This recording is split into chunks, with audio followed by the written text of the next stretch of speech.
The xenobiologists of the Galactic Conservation Corps had seen many things in their centuries of cataloging species across 7 spiral arms, but nothing quite prepared them for the sight that greeted Senior Conservator Thelvax that morning. The 3 Velrathi cubs, apex predators from a death world so hostile that even the Corps had classified it as observation only, had abandoned their carefully constructed habitat. The climate-controlled den, designed to replicate the volcanic caves of their homeworld, sat empty. The nutrient slurry, prepared according to strict maternal feeding patterns, remained untouched. And the cubs themselves? They were missing. Thelvax's secondary hearts hammered in panic. Velrathi, even as juveniles, possessed retractable claws that could shear through hull plating and jaws capable of crushing bone into powder. Losing them aboard a research station was a catastrophe waiting to unfold. The search lasted 47 agonizing minutes before a junior technician found them. They were in the human quarters. Specifically, in Saren Hale's quarters. The xenobiologists clustered around the doorway, mandibles clicking and sensory stalks quivering in disbelief. Saren lay on her side, still asleep, her breathing slow and even. Curled against her chest was Ricor, the smallest of the 3 cubs, his massive paws tucked under his chin and his triple row of crystalline teeth completely retracted. His siblings flanked Saren's body, one pressed against her back, the other stretched across her legs, and they were purring. The sound was like distant thunder, a deep thrumming that vibrated through the deck plating.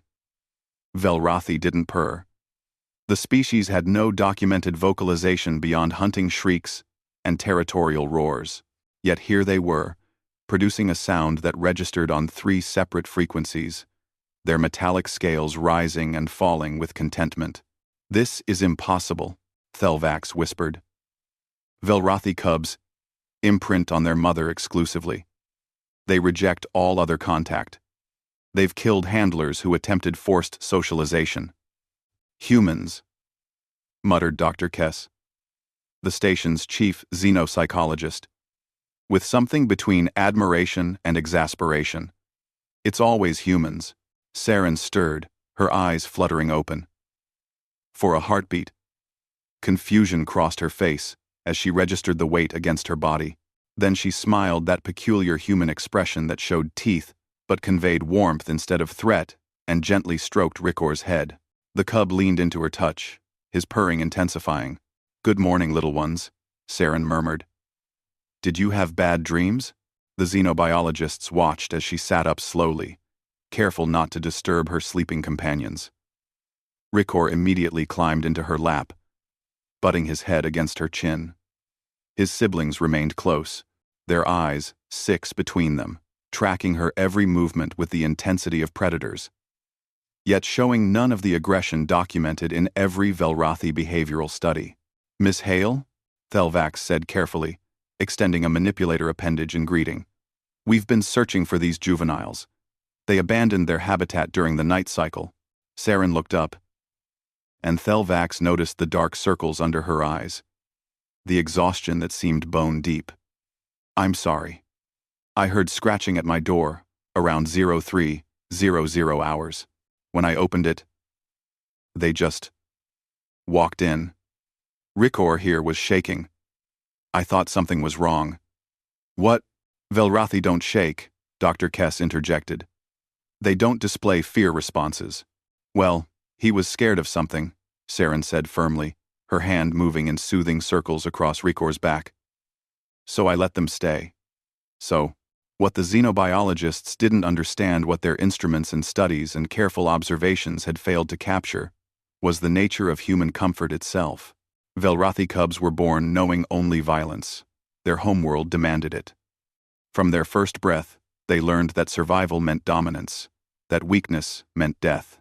Their mother's den was not a place of warmth but a fortress, protected by her lethal presence. But Saren Hale's pillow smelled of lavender. Her breathing carried no scent of aggression, no pheromone markers of dominance. Her heartbeat was steady and calm, a rhythm that spoke of safety rather than strength.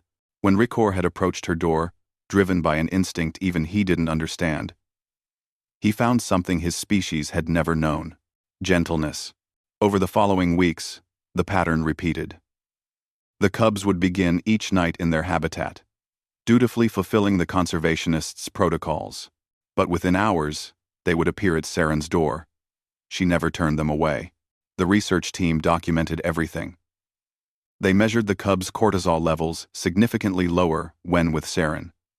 They recorded their growth rates, exceeding all projections. They analyzed the mysterious purring, a frequency that matched human alpha waves associated with deep contentment. It's the soft sounds, theorized Dr. Kess during one briefing. Humans engage in constant vocalization. Not communication exactly, but comfort sounds. It's okay. You're safe. Good babies. The cubs are responding to something maternal in tone, if not in meaning. Thelvax wasn't convinced it was that simple. He'd watched Saren with the cubs, observed how she moved, never looming over them, always at their level, how she offered her hand for inspection before touching, how she respected their space, even as they invaded hers.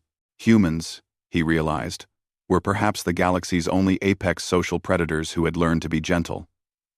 They possessed the strength to be dangerous, but chose softness. They understood fear because they had conquered their own. The cubs recognized a kindred spirit.